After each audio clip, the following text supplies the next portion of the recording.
it.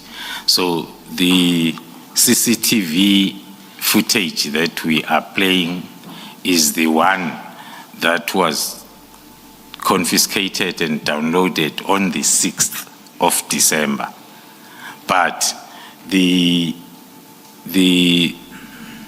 evidence as per the dates, if the dates will appear on the screen, it's for the 27th of November, which was then around 5 or 6 days or less than 10 days before the 6th of December.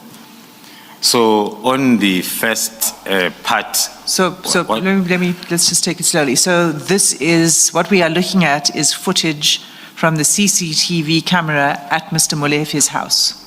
Yes, Commissioners. And the date stamp is 27 November 2024. Yes, Commissioner. Okay.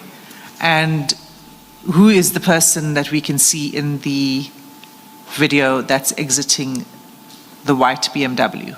The person that we see exiting the white BMW is a Sergeant Nkosi. Okay, so that's... He just arrived in the premises of Katiso Molefe on the 27th